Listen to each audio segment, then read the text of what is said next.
नमस्कार साथियों, मैं आप सभी का एक बार फिर से एसएससी एग्ज़ाम प्रेप के इस यूट्यूब चैनल पे स्वागत करता हूँ। दोस्तों, आज के इस वीडियो में हम लोग परसेंटेज का कुछ इम्पॉर्टेंट क्वेश्चन को सॉल्व करेंगे। फ्रेंड्स, परसेंटेज अरिथमेटिक का एक इम्पॉर्टेंट टॉपिक है। फ्रेंड्स, परसेंटेज एसएससी और अन्य कम्पिटिटिव एग्ज़ाम के लिए बहुत ही इम्पॉर्टेंट है। इसीलिए मैं आप लोगों से रिक्वेस्ट करूँगा कि आप लोग इस वीडियो में अंत तक बने रहिएगा। तो चलिए, बिना आपका टाइम को वेस्ट किए हुए हम लोग अपने पहले क्वेश्चन की ओर बढ़ते हैं और हमारा पहला क्वेश्चन कहता है, A speaks truth in 80% of the cases and B in 90% of the cases.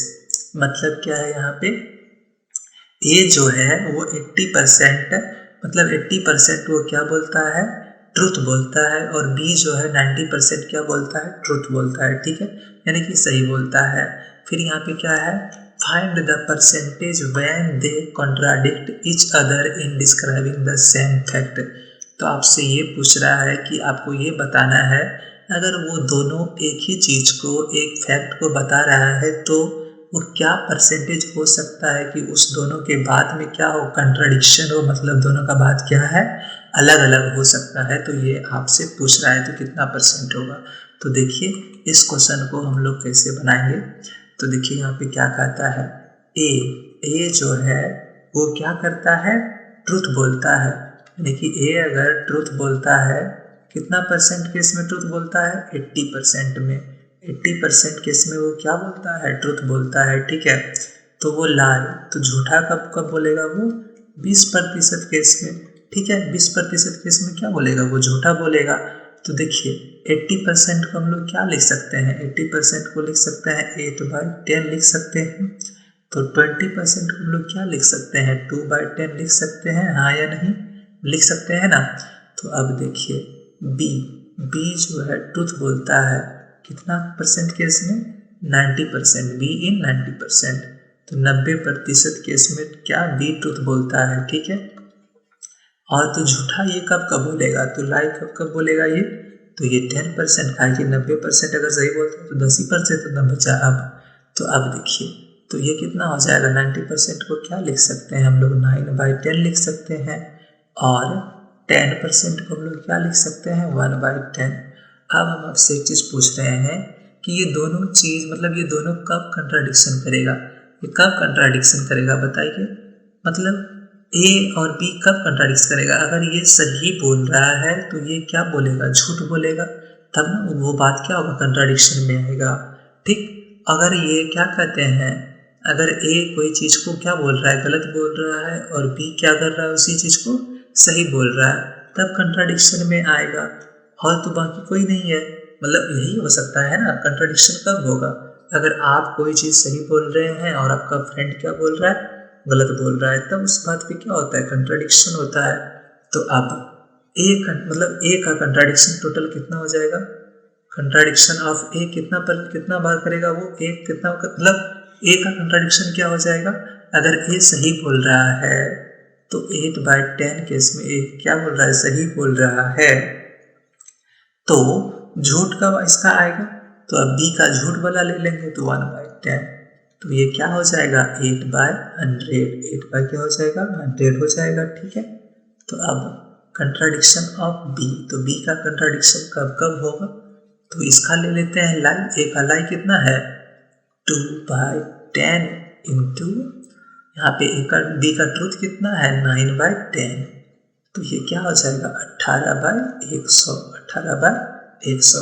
Clear है यहाँ तक, ठीक है। अब टोटल परसेंट बताना है आपको ना, तो टोटल कितना हो जाएगा, ये देखिए, तो टोटल हमारा हो जाएगा क्या, 8/100 प्लस 18/100। तो ये इसका क्या हो जाएगा, 18 और 8 को जोड़ेंगे तो कितना होता है, 26/100। अब इसी को क्या करना है, परसेंटेज में, तो टोटल परसेंटेज हमारा क्या हो जाएगा, 26/100 गुना 100। तो इसको यहाँ डायरेक्ट क्या आ जाएगा, 26%। तो 26% केस में क्या होता है, वो दोनों कंट्राडिक्शन करता है, और हमारा आंसर क्या हो जाएगा इस क्वेश्चन का, बी नंबर हो जाएगा। ठीक है, समझ में आ गया। तो चलिए अब अगले क्वेश्चन की ओर बढ़ते हैं।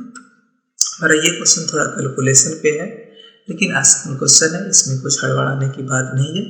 तो देखिए हमारा यहाँ पे क्या कहता है, 125% ऑफ 320 प्लस डेक्स% ऑफ 125 इज 440।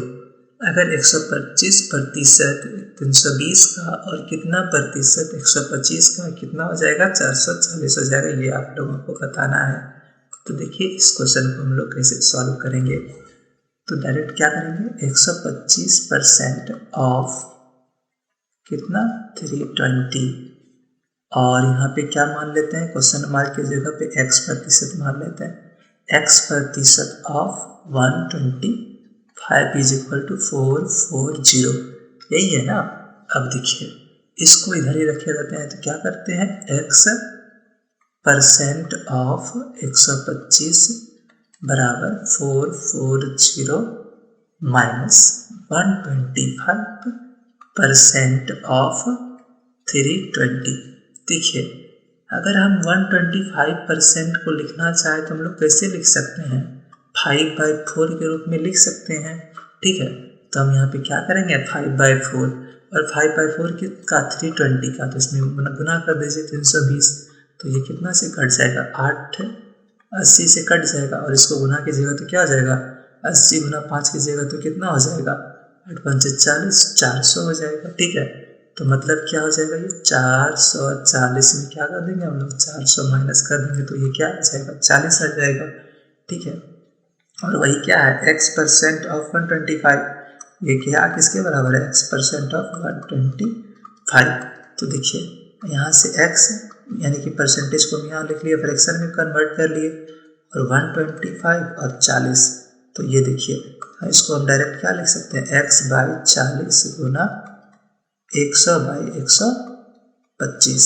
अब 25 चौके 100, 25 पंचे और 8 पंचे 40 और 8 चौके 32, यही हमारा क्या हो जाएगा, इस क्वेश्चन का आंसर हो जाएगा, जो कि ऑप्शन नंबर डी में है। तो फ्रेंड्स आई होप कि ये दोनों क्वेश्चन का सॉल्यूशन आप लोगों को समझ में आ गया होगा।